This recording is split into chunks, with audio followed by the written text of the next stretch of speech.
देख रहे हैं न्यूज इंडिया, आपके साथ मैं हूं चारुल शर्मा। इस वक्त की बड़ी खबर बरेली से आ रही है। बरेली में हाई अलर्ट पर है पुलिस प्रशासन। तौकीर रजा के समर्थन में भारी संख्या में लोग उतरे हैं। मुझ पर यूएपीए लगा सकती है सरकार, ऐसा तौकीर रजा की ओर से कहा गया। और रगों से अगर खून खींच लिया तो बचेगा क्या, जिंदा कैसे रहोगे।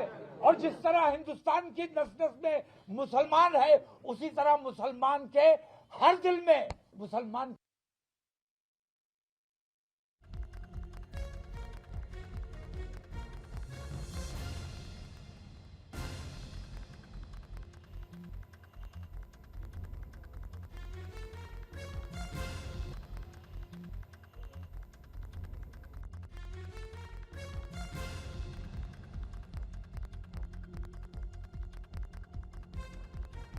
कि अपने विवादित बयानों की वजह से अक्सर चर्चाओं में रहते हैं तौकीर रजा, और एक बार फिर से जेल भरो आह्वान किया, जिसके बाद तौकीर रजा के समर्थन में भारी संख्या में लोग उतरे और तौकीर रजा ने कहा मुझ पर यूएपीए लगा सकती है सरकार।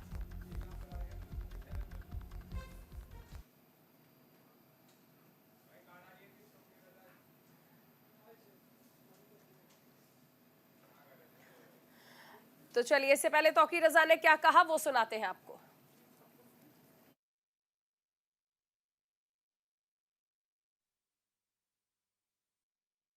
मजबूर कर दिया है,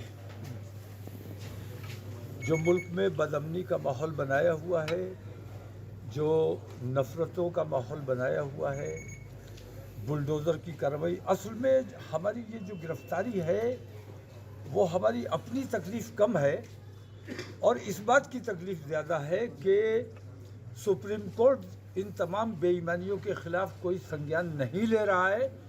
बुलडोज़र की कार्रवाई हो जाती है, सुप्रीम कोर्ट की जिम्मेदारी है।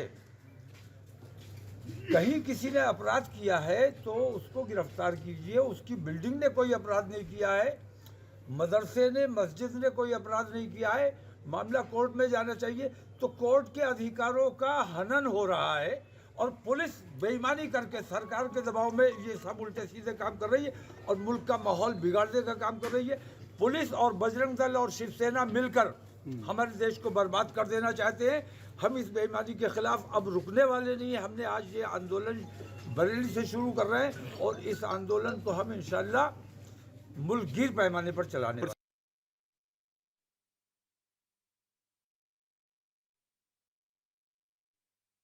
बाबरी के लिए हमने सब्र किया था और ज्ञानवापी के लिए हिंदू सब्र करें, ये बयान जिसकी वजह से और ज्यादा चर्चाएं हो रही हैं। ये बयान जिसको लेकर ये कहा जा रहा था कि क्या एक बार फिर से हिंसा की ओर इशारा कर रहे हैं तौकीर रजा। फिलहाल देखिए, तौकीर रजा ने जुमे की नमाज के बाद गिरफ्तारी देने का ऐलान किया था और उसके बाद पुलिस प्रशासन भारी मात्रा में वहां पहुंचा।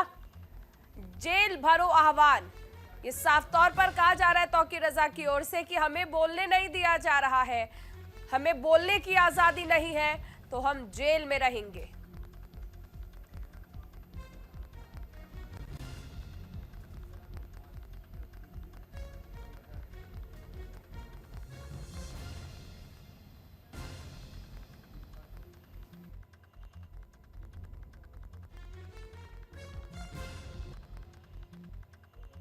तो देखिए, हल्द्वानी में जिस तरह से अवैध निर्माण ढाया गया, ध्वस्त किया गया, उस पर उन्होंने कहा कि इंसान की गलती होती है, मंदिर या मस्जिद की गलती नहीं होती है। तो देखिए, जिस तरह से हल्द्वानी में भी हिंसा भड़की है अवैध मजार को ध्वस्त करने के बाद, ऐसे में इन बयानों को जोड़कर देखा जा रहा है तौकीर रजा के बयान जो कि हिंसा बढ़ा सकते हैं, जो कि हिंसा की ओर इशारा भी करते हैं। इसीलिए पुलिस प्रशासन ने चाबुक चलाया है और क्योंकि गिरफ्तारी का ऐलान किया गया था तौकीर रजा की ओर से और सभी को जेल भरो आह्वान किया था, भारी संख्या में समर्थक पहुंचे हैं।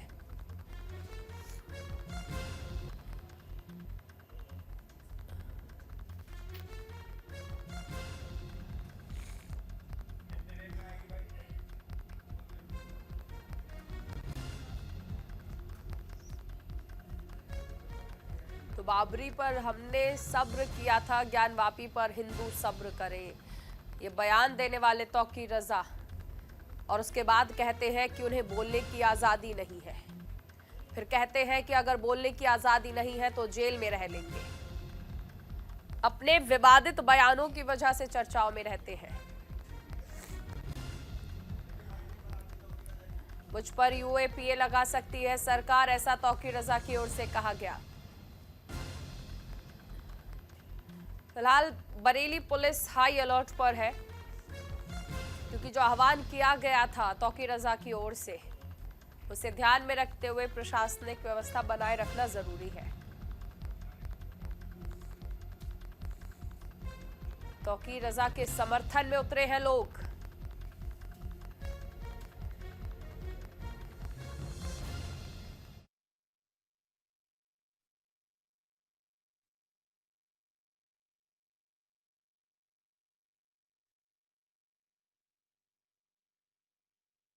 हुकूमत को सिर्फ ये दिखाना चाहता हूं कि मैंने जो बात कही थी कि हमने अपने नौजवानों को कंट्रोल किया हुआ है, अगर कंट्रोल से बाहर हो गए तो हुकूमत के लिए बड़ी दिक्कतें पेश आ जाएंगी।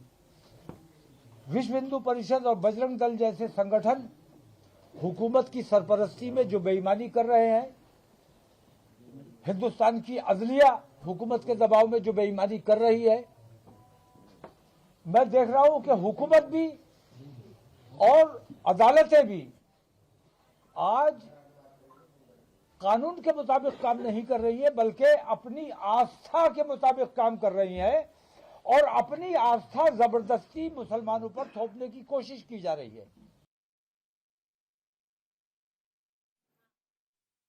तो देखिए कितना विवादित और जहरीले बोल हैं तौकीर रजा के।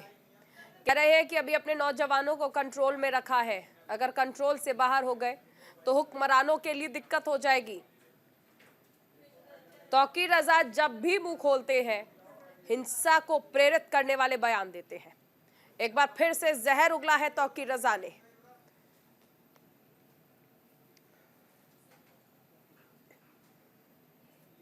आज गिरफ्तारी का ऐलान किया था, लेकिन उससे पहले ही समर्थक वहां पर पहुंच गए और हंगामा किया।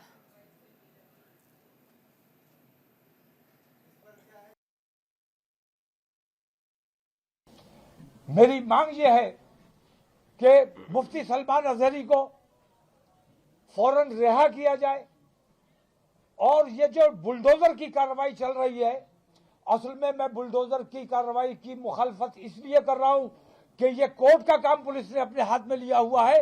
जब अदालतें मौजूद है, किसी ने अपराध किया है, उसको गिरफ्तार कीजिए, अदालत के सामने पेश कीजिए, अदालत उसे सजा दे या जो भी करे।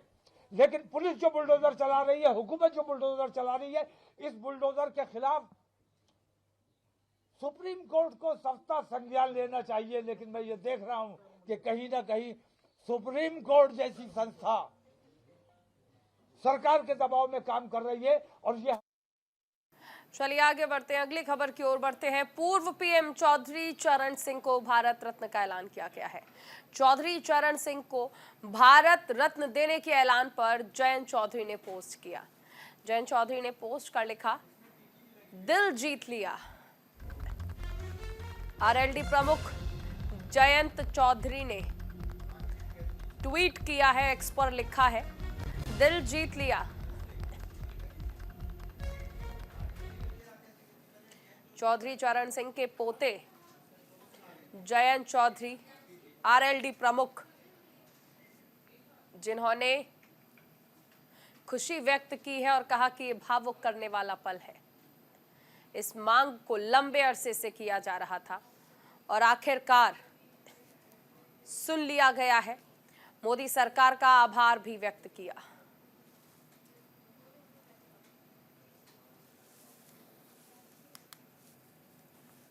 मेरे लिए भावुक पल हैं, ये यादगार पल हैं, स्मरणीय हैं। मैं भारत की महामहिम राष्ट्रपति जी को, भारत सरकार को और विशेष तौर पर प्रधानमंत्री नरेंद्र मोदी जी को, क्योंकि उनके विजन का हिस्सा है, जो उन्होंने निर्णय लिया, भारत रत्न से नवाजा है, 3 अवार्ड दिए गए हैं, खासतौर से चौधरी चरण सिंह जी को जो सम्मानित किया है। बहुत बड़ा संदेश पूरे देश में गया है। देश की भावनाएं इस सरकार के इस फैसले से जुड़ी हैं और ये साबित किया है मोदी जी ने कि वो देश की मूल भावना और चरित्र को बेखूबी समझते हैं और जानते हैं। बहुत बड़ा। तो पूर्व प्रधानमंत्री चौधरी चरण सिंह को भारत रत्न देने के ऐलान के बाद तमाम प्रतिक्रियाएं आ रही हैं। ऐसे में हमारे सहयोगी ने किसान नेता राकेश टिकैत से खास बातचीत की, सुनाते हैं आपको।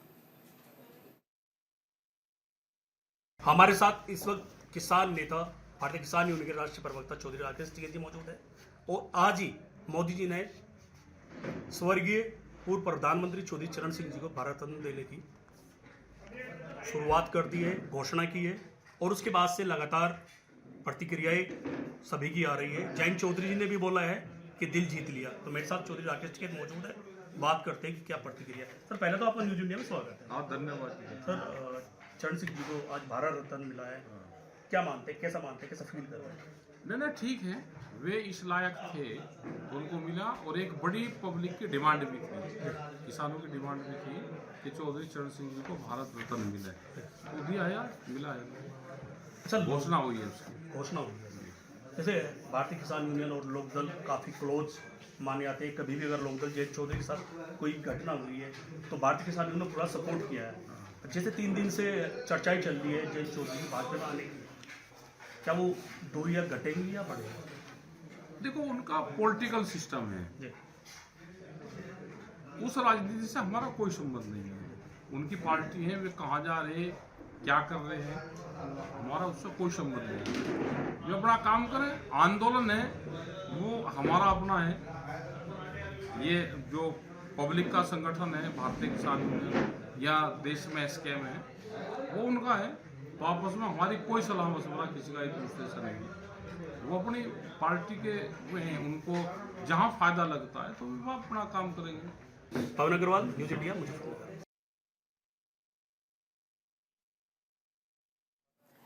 तो पूर्व प्रधानमंत्री चौधरी चरण सिंह को भारत रत्न देने के ऐलान पर हर तरफ खुशी जताई जा रही है। खुद जयंत चौधरी ने इस फैसले का स्वागत किया, आभार व्यक्त किया और कहा कि बहुत ही भावुक कर देने वाला पल है ये। वहीं किसान नेता राकेश टिकैत से भी खास बातचीत की न्यूज इंडिया ने, उन्होंने भी इस पर खुशी व्यक्त की है।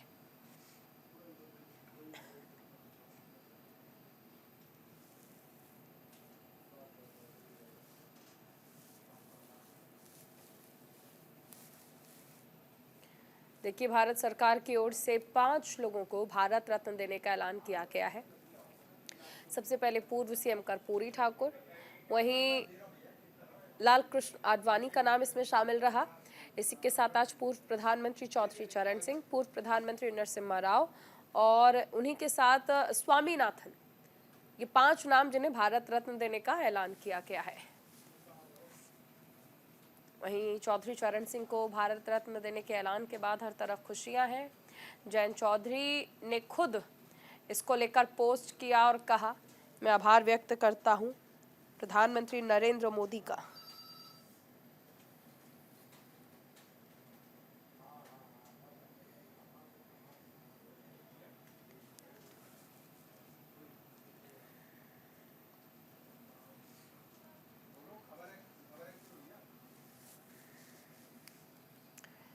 और अब बात करेंगे छत्तीसगढ़ की। छत्तीसगढ़ विधानसभा में बजट पेश किया गया। बजट में गरीब, युवा, अन्नदाता और महिलाओं को हिस्सा दिया गया। विभागों को समृद्ध करने हेतु 267 करोड़ का प्रावधान रखा गया। पूंजीगत व्यय में 20% की वृद्धि की गई है। शक्तिपीठ परियोजना के लिए 5 करोड़ का प्रावधान किया गया। श्री रामलला दर्शन योजना के लिए 35 करोड़ आवंटित किए गए हैं। कृषि उन्नति योजना के लिए 10,000 करोड़ का प्रावधान किया गया है। नल जल योजना के लिए 4,500 करोड़ का प्रावधान रखा गया। कृषि मजदूर योजना के लिए 500 करोड़ रुपए का प्रावधान रखा गया है। छत्तीसगढ़ एडवाइजरी काउंसिल का गठन करने की बात कही गई। कोरबा, रायगढ़ जैसे तमाम क्षेत्रों में उद्योग को बढ़ाने का प्रस्ताव भी इसमें रखा गया। तो आज छत्तीसगढ़ में बजट पेश किया गया है।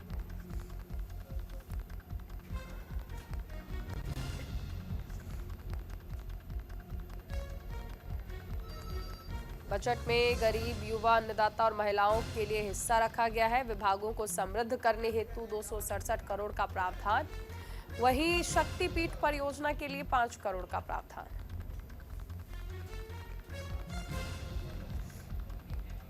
तो छत्तीसगढ़ में बजट पेश किया गया, उसकी जानकारी हमने आपको दी। अब बात करेंगे हल्द्वानी की। हल्द्वानी में 4 लोगों की अब तक मौत हो चुकी है। हल्द्वानी हिंसा लगातार बढ़ रही है, जिसके बाद कर्फ्यू लगा दिया गया है।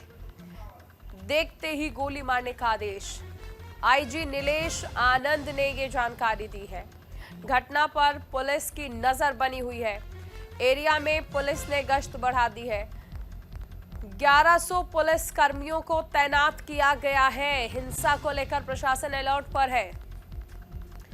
देहरादून आईजी ने हल्द्वानी को लेकर जानकारी दी है। उन्होंने कहा कि पूरी घटना पर पुलिस की नजर है और हालात को काबू में करने के लिए पुलिस बल को सख्त निर्देश जारी किए गए हैं। पूरे एरिया में पुलिस की गश्त बढ़ा दी गई है। करीब 1100 सुरक्षा बल तैनात किए गए हैं। साथ ही इंटरनेट सेवाओं को भी बंद कर दिया गया है ताकि कोई भ्रामक जानकारी ना फैलाई जा सके। हालांकि स्थिति को काबू में करने की पूरी कोशिश कर दी। हल्द्वानी के बनफुलपुरा क्षेत्र में सुबह से ही जो है पैरामिलिट्री फोर्स के द्वारा जो है वो फ्लैग मार्च किया जा रहा है, पेट्रोलिंग की जा रही है। स्थिति को जो है पूरी तरह नियंत्रण में कर लिया गया है। पुलिस पूरी तरह सुबह से चौकस है, अलर्ट मोड पर है, पूछताछ जारी है। सीसीटीवी फुटेज सुबह से खंगाला जा रहा है। अब तक जो है उसमें 15-20 लोगों की जो है वो धरपकड़ की जा चुकी है, जिसमें 4 लोग जो है निश्चित तौर पे चिन्हित किए गए हैं। उनकी जो है गिरफ्तारी की गई है। उसके बाद जो है पुलिस जो है इसमें लगातार जो है अन्य जगहों पर भी अलर्ट है और भी पैरामिलिट्री फोर्स की कंपनी जो है पुलिस के द्वारा मांग की जा रही है। हल्द्वानी के बनफुलपुरा क्षेत्र में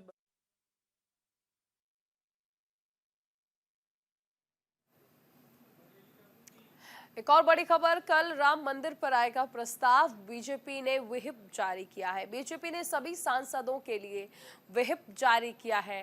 राम मंदिर पर चर्चा के लिए बिल लाएगी सरकार। तो बीजेपी ने अपने सभी सांसदों के लिए व्हिप जारी किया है। दरअसल राम मंदिर पर चर्चा के लिए सरकार बिल लेकर आएगी।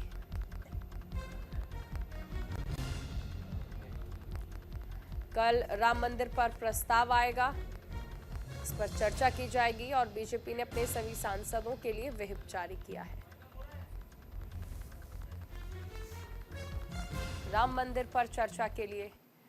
और इसी के साथ इस बुलेटिन में फिलहाल इतना ही। आप बने रहे न्यूज़ इंडिया के साथ।